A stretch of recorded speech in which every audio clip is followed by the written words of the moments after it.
I didn't think you'd want to see this Super Magna being torn apart. There wasn't a ton of parts on it in the first place, so figured what fun would it be. But I guess we'll have to do those two back there.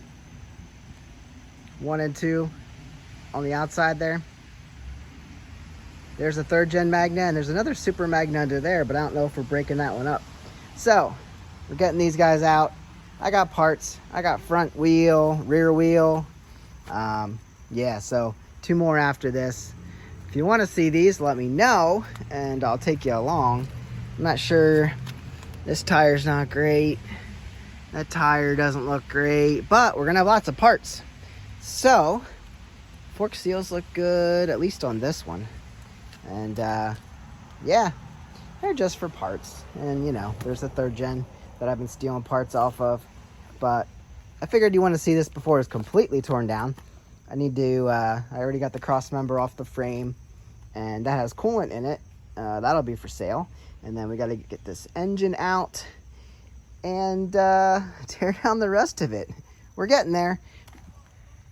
You can see this rear subframe was rusty, so I would have wanted to replace that before I would have rode this, but I didn't know about that till I flipped it over and got under there. So this thing's really dirty, but that's how this parts bike system goes.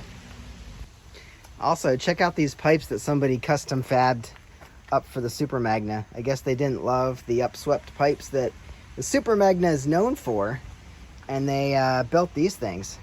The mufflers themselves are pretty decent. They are welded together, and then I guess they're just wedged in here. This was all just mounting stuff.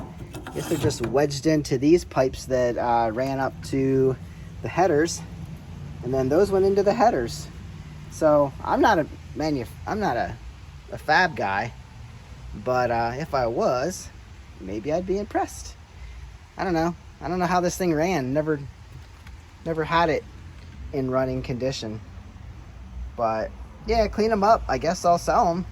Probably just pull these pipes out and sell the mufflers as they are. Maybe somebody will buy just the mufflers. This rear hub cleaned up pretty good. It was so greasy. It was so greasy. You would have thought it was painted black. So if you saw it in the previous part of the video, you saw what it looked like. Now it looks like this. So we're gonna pull this off. There's a little bit of dirt left in there. Ugh. We got 14mm bolts there. So I'm gonna go ahead and take 1, 2, 3. Just 3 on this one. Yamaha's are 4. Yep, just looks like 3 bolts, and then that's gonna fall off. Got the 14mm bolts undone and pulled out. The drive shaft comes with it. But this does come out of the end. But you're gonna have a spring in here, so don't lose your spring. That just keeps everything centered. And then there's your gears, and there's your inner stuff, and that'll fall out too, that spacer. So be sure you don't lose that. I'm gonna have to label this because we just pulled one of these off Honda Shadow 500. Yep, there's some gear oil. And yeah, so here's our shaft dripping, and you can actually pull that. Oh, she doesn't want to go through the housing. All right then. Oh, oh. I thought I could pull that through. Well, for now, we'll just leave that in there. Let her do her thing, and we'll take this over. Hey, there's a bolt. Bolt laying in the grass. Wonder what that's from. All right, we typically take off the whole front end, but since we already got the axle and the front wheel off, we'll just go ahead and take off the forks themselves, or the shocks. And that's just done with an 8mm hex here. There we go, loosen that up. And then, oh, that's a different size. What is that, a 4? Looks like a 4. Really? Do we have to make this difficult?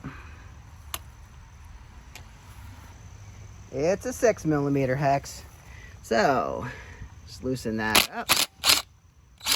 Yeah. And then we should be able to wiggle our fork shock right out of the triple tree, upper and lower. There we go. There she is. There's one. How do we do the one on the other side? 8mm hex pulls the handlebars right off. I dropped one of the bolts. Oh no, there's the bolt. It's in there. So I'm gonna keep these together so I can sell that whole thing as a lot. Gonna turn around and go back over here to the Shadow. We're gonna take the radiator off. Already got the cover. That was with a Phillips head at the bottom. And now we got a 10mm up here to free up the radiator. Now you have your choice. You have a line, coolant line going into the top. If you can reach that clamp, you can take that off with a vice grip, pliers, whatever you want to do. That actually goes in right here, so you can also release it from here and drop it down. Here we have this nice little radiator cap. You can pull that off of the thermostat housing also. It's kind of cool. This is sitting right up in here. Should be able to get that off unless there is a screw. There we go. I bet there's coolant in here. Maybe. Looks like there might be. All right, that's a pretty clean piece right there. So, take these two 10s out here, or are they 8s? Those might be 8s. And then all that can drop out of there. I just got the ignition coils off of here. All you gotta do, the bracket, there's 2 bolts right here, and that'll fall right down. And then unplug your wires, and you can snake this thing. Well, this is just the bracket. I guess I already got some of that out of there. Well, I thought something's hanging up here. Wires. There's a hose right there. This hose is in the way. This wire can go over there. Hey, there's a nice looking T. Those are good to have around when they're not busted. All right. So now this should slide out of here. We're still stuck a little bit, so we're mostly out. I think I can get this make this happen. There we go. Ignition coils for the win. We're stuck down here with the radiator because I didn't get that out yet. Okay, it's coming. There we go. Coils.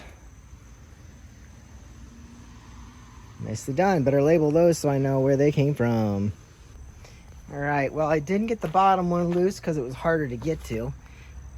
There's that clamp. I did unscrew the clamp here and pried this down with a giant screwdriver. And then I realized I got wires strapped to this thing, so it probably doesn't want to go past those. But that's all intact. Also down here. So that's catching and not letting it move past where I want it. So, this stuff's dirty. Just like the other one. All right, so now we're still getting there. Still getting there. All right, we're still pushing. Okay. I think we're free, finally. And now the reason I'm looking, this pivots right down here, and it should lift out of here once we finally get it off of there. Like, this radiator sits on these guys, so we'll have to lift it up out of there. At that point, when we're there, and as you can see, the fan's still attached to this, as it should be also. But we gotta get this, just get the silly hose past here, and then should be able to lift this out. Oh, the fan's gonna be attached to something. That needs electrical current. Once you pull this lower hose off, down here, you'll be free of the radiator. So either do it down here below, right there, or over here. And you can pop it off. There we go. Finally got her out. Just lifted her up, got her out of the cradle there. And then I was able to pull this clamp back and we'll pop this lower hose off. And there's our radiator for the 83 Shadow 500. So 87 Super, you saw some stuff taken off of that. We got parts around. And the 83 500 Shadow, you saw some stuff taken off there. Should I continue? I don't know. We'll see.